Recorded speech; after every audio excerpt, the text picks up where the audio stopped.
Shelter na ipinatayo ni Daddy Frankie, ipinasara di umano ng DSWD. Bakit kaya?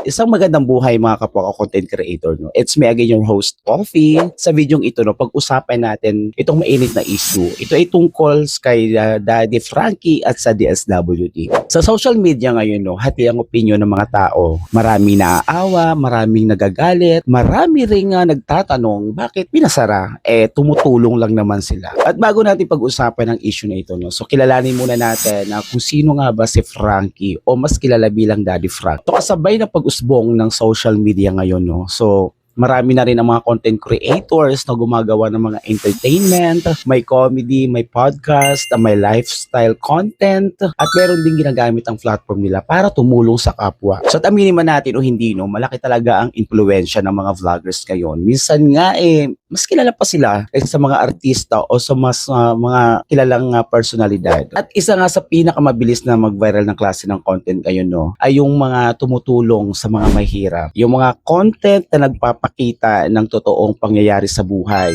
Mula sa pagpunta sa mga liblib na lugar, pagpunta sa mga, alam mo yon, mga hindi naaabot ng tulong ng gobyerno, hanggang sa pagbibigay ng pagkain, pag-rescue sa mga homeless, pagtulong sa matatanda, at pagpapagamot ng may sakit. At meron pa nga, no, nagbibigay pa nga sila ng tulong para sa mga taong wala na talagang matitirahan o malalapitan. At isa nga sa mga kilala sa rescue style content ay si Frankie Bugarin o mas kilala bilang Daddy Frank. Kilala siya online dahil sa kanyang mga videos kung saan tumutulong siya sa mga homeless individuals, matatanda, at iba pang vulnerable individuals na nasa lansangan. So sa kanyang content, no, makikita natin, madalas niya kinukupkop ang mga taong nangangailangan ng kalinga, dinadala niya sa shelter, pinapakain, inaalagaan, at tinutulungan makabangon muli. Diba? At dahil nga sa kanyang mga videos tungkol sa mga tulungan niya, mabilis itong kumalat online. So dahil sa mga ganitong klaseng content, no, marami ang sumusuporta at sumusubaybay sa kanya. Marami rin ang natutuwa dahil nga malaking tulong na talaga ito sa mga lubos na nangangailangan. At dahil nga sa laki ng kanyang impluwensya sa online. Ito nga na interview siya ng isa sa mga kilalang news anchor na si Karen Davila. So sa interview na inilabas sa YouTube channel ni Karen Davila bilang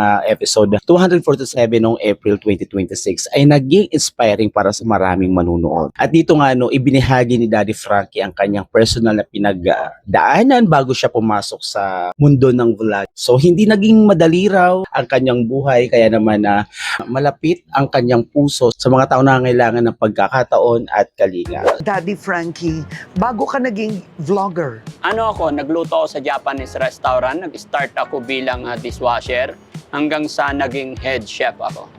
Unang-una kong naisip na i-vlog kasi yung mga senior, yung mga lolo't lola na halos nakalimutan sila ng kanilang family.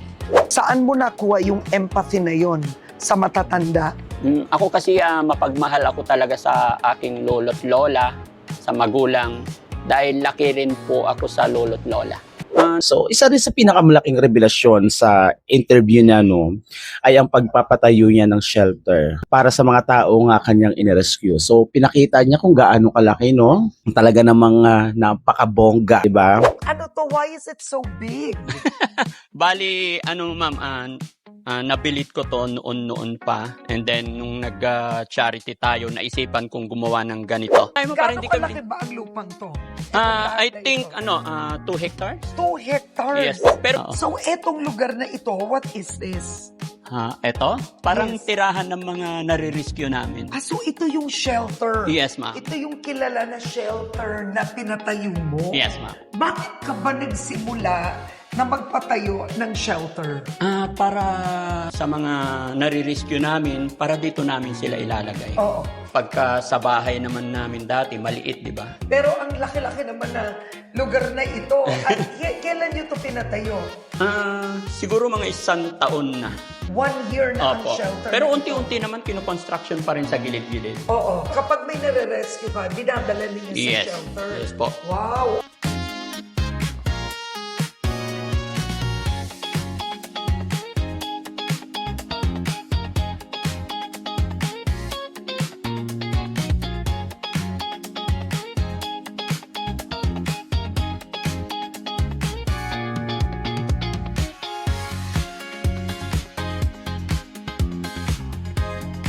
At talaga naman napakaswerte naman kanyang kinukupkup dahil napakaaliwalas at komportable ng lugar. So ipinakita rin sa vlog kung paano nagbunga ang kanyang online content para sa magkaroon ng physical space na nagsisilbing protection sa bagong simula para sa kanyang beneficiaries. So, pero syempre hindi rin maiiwasan na may mga viewers o bashers na nagdududa sa kanya.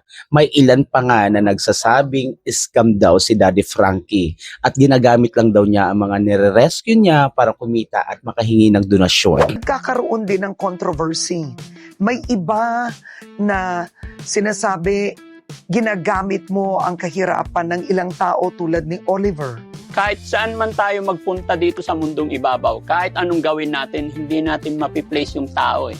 Basta ako, sa sarili ko, alam kong gumagawa ako ng tama. Hindi ako nagpapatinag sa mga basher, ganun. Pero ayon kay Daddy Frankie, no, sa interview sinabi niya ang malaking bahagi ng kanyang kinikita sa pagbablog sa YouTube ay ibinabalik niya rin sa komunidad. Sabi nga niya sa interview, no, very blessed ako na makatulong. At para sa kanya, ang vlogging ay hindi lang negosyo o kasikatan, kundi platform din para makatulong sa iba. At Daddy Frankie, saan mo nakukuha lahat ng panggastos? Honestly, syempre, galing sa umpisa, sa business namin. And then, nung sinuwerte after 1 year, may kaunting revenue din. So, yun ang talagang expenses namin. Oo. So, kumbaga, ang revenue sa YouTube, ibinabalik mo rin sa pagtulong. Yes po. Yun ang ginagawa mo. Yes po. Oo. So at dito nga, no, sa isang news program sa Brigada FM ay nabanggit ang kanyang pangalan kaugnay sa issue na inilabas ng DSWD. Wala po kasi ang DSWD laban po sa ilang content creators na umano'y nagsasagawa ng rescue operations, pagkupkup at pagkuha ng mga videos ng mga homeless. Nagbugat ang usapin matapos maglabas ng pahayag ang DSWD kaugnay sa content creator na si Daddy Frankie o Frankie Bugarin, kung saan pinuna ng ahensya ang umano'y unauthorized rescue operation, unlicensed shelter at pagpo-post ng videos ng mga vulnerable individuals sa social media. Sa official statement na ipinost ng DSWD sa kanilang website, so direktang pinangalanan na si Frankie Bugarin o mas kilalang Daddy Frankie. So ayon pa nga sa DSWD na umano'y nagsasagawa siya ng unauthorized public solicitation o pangangalap ng donasyon ng walang sapat na permit mula sa gobyerno. At bukod pa nga raw dito, sinabi rin ng ahensya na nagpapatakbo umano siya ng residential care facility para sa elderly at individuals with mental health conditions. So, kahit wala raw itong registration, license to operate, accreditation at solicitation permit. So hindi lang daw si Daddy Frankie ang sangkot dito, no. Ayon sa DSWD, may 7 pang vloggers na kasama umano sa rescue activities para sa mga bata, matatanda at individuals with mental health conditions nang walang sapat na authority at legal safeguards. So tungkol naman sa naging operasyon noong May 8, sinabi ng DSWD na ang pag-transfer ng 3 clients ay isinagawa kasama ang DSWD Field Office 1, MSWD ng Malasiki, Pangasinan at Paniki, Tarlac. So ayon sa DSWD, no, ligtas daw na inilipat ang mga clients sa isang accredited facility para mabigyan ng temporary shelter ang tamang pag-aalaga. Kaya naman ipinaliwanag din ni Assistant Secretary Irene Dumlao, hindi raw biglaan ang naging aksyon nila. At ayon sa kanya, noong March 10 pa lang ay nagbigay na raw sila ng paunang notice at sinundan ito ng technical assistance at suspension order noong March 25. At nagkaroon din daw ng action planning noong April 6 at kasama raw sa napag-usapan ang pag-pull out ng natitirang clients sa pansamantalang pagtigil sa pagtanggap ng bagong clients at pag-iwas muna sa pagpo-post ng videos na nagpapakita ng mukha at sensitibong sitwasyon ng mga beneficiaries. At ito nga, no, kinundi na rin ng DSWD ang unauthorized recording at pagpo-post ng videos habang ginagawa ang rescue transfer operation. So ayon kay Assistant Secretary Dumlao, nakakalungkot daw na habang maayos na inililipat ang mga clients, may mga recording umano na kalaunan ay ipinost online na nagbibigay raw ng maling impresyon sa publiko. At dagdag pa niya, no, hindi raw tama na ginagamit ang sensitibong recording sa vulnerable individuals para gumawa ng content. So at binigyan din ng DSWD na delikado raw ang pagpapatakbo ng unlicensed shelters lalo na para sa mga bata, matatanda at individuals may mental health condition. So ayon sa DSWD, hindi sapat ang mabuting intensyon lamang. Kailangan din daw masigurado na ligtas ang pasilidad, maayos ang serbisyo, may trained personnel at sumusunod sa standards ng gobyerno. Kaya raw may mga proseso ng registration, licensing, accreditation at solicitation permit. So nilinaw rin ng DSWD na hindi nila pinipigilan ang mga pribadong tao o organisasyon na tumulong. Sa katunayan, bukas daw sila sa pakikipag-coordinate at pagbibigay ng technical assist. At gusto lang daw talaga nila ay masigurado na legal, ligtas at tunay na makakabuti sa mga clients ang serbisyong ibinibigay. So ayon sa pahayag na ito nilabas online ng DSWD, naghihati ang opinion ng netizen. May mga nalungkot, may mga nagalit, at mayroon din namang sumang-ayon sa naging aksyon ng DSWD. At sa kabila ng desisyon na naging emosyonal naman ang buong team ni Daddy Frankie. Pero ayon sa kanya, malalampasan din nila ito. Patuloy pa rin daw silang tutulong sa mga nangangailangan. At sa gayon nga lang ay bawal muna silang tumanggap na mag-uwi ng homeless individuals sa kanilang shelter. Wala na akong magagawa mga kababayan. Magmula po ngayon, bawal na po si Daddy Frankie magdala dito. Kaya kung may mga tutulungan pa man tayo, pupuntahan namin kayo sa bahay-bahay ninyo kung saan lugar nila. No? Pero yung mag-uwi dito, hindi na po pwede talaga. Yun ang pinakiusap nila. So, para walang maging problema, wala tayong malabag na batas, rules po yun, kaya kailangan natin sumunod. Sino ba naman tayo? Sino kami para lumaban? Kasi ang gusto lang natin is makatulong. Yun lang. Tao lang po kami mga kababayan na nasasaktan. Pero magiging okay din po ito po ang lahat. Pasensya na po kayo mga kababayan. Magiging okay din po ang lahat. Dahil isa lang ang aking alam dyan. May plano pa si God para sa atin. At hindi naman po tayo titigil na tumulong sa ating mga kababayan. Kaya maraming salamat po mga kababayan. Sana hindi po kayo magsawa sumuporta sa amin. Gabayan tayo ng Panginoon. Huwag po kayo mag-alala, hindi susuko ang Team Daddy Frankie. Mahal na mahal ko po kayong lahat. Mag-iingat po kayo. Sobrang init ng panahon, lalo pang pinainit yung pagkakataon ngayon. Pero gaya ng sinabi ko, si God lang po ang nakakaalam ng lahat. Kaya samahan nyo kami, ipag-pray natin ang lahat na malagpasan ng Team Daddy Frankie ito. Alam ko rin naman na hindi tayo pababayaan. Kaya sa aking team na umuunawa lagi sa akin, maraming salamat sa inyong lahat guys. Huwag kayong mag-alala. Still, magkakasama pa rin tayo. Lahat ng aking team. Lahat ng aking mga kasamahan. Ano't ano mangyari kahit nawala na yung mga beneficiary natin.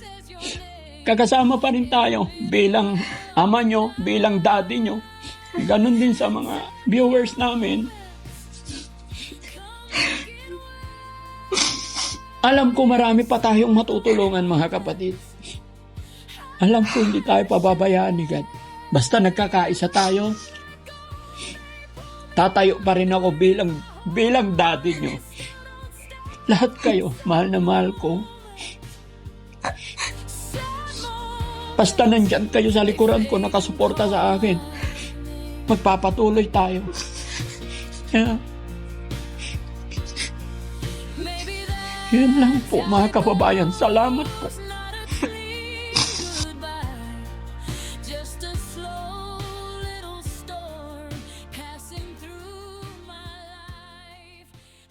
Pero kung ako ang tatanungin, naniniwala ako na sa panahon ngayon, hindi sapat na bigyan ng babala ang mga ganitong taong gusto lang naman na makatulong sa ating kapwa.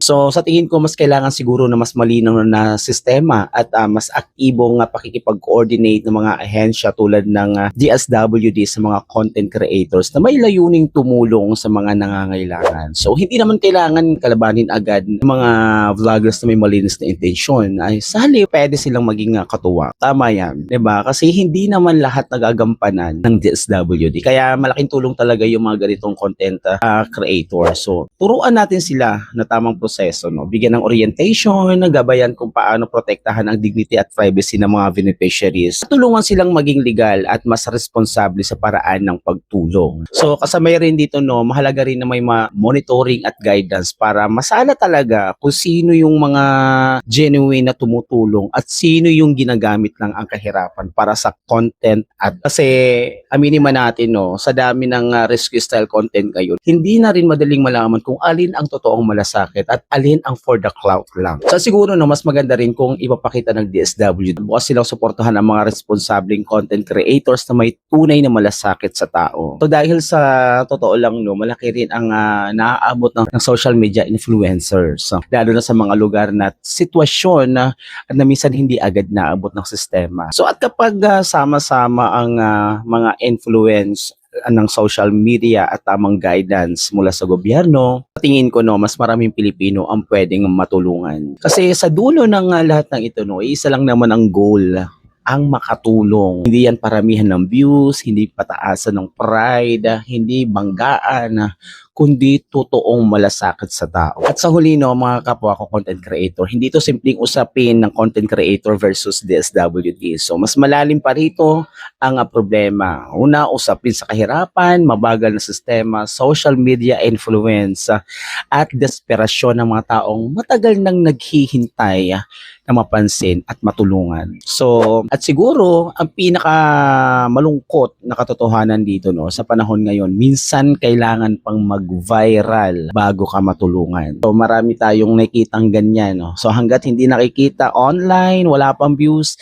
walang pumapansin. Pero pag nag-viral na, bigla na lang tutulungan. Pero sana, no, dumating yung araw na hindi na kailangan i-content ang paghihirap ng tao bago sila papansin ng lipat. Sana rin, no, imbis na magbanggaan ng gobyerno at ang mga taong gustong tumulong, maging tulungan na lang sana, magtulungan na lang sana. Kasi kapag nagsama ang sistema at malasakit, mas maraming Pilipino ang pwedeng umabot ng totoong tulong. Mas maraming Pilipino ang pwedeng maabot ng totoong tulong. Alright, so thank you so much for watching. At kung gusto mo pa ng mga ganitong videos, please do subscribe, follow, and i-comment nyo na sa baba ang opinion nyo tungkol sa isyong ito. Thank you so much for watching. Bye-bye!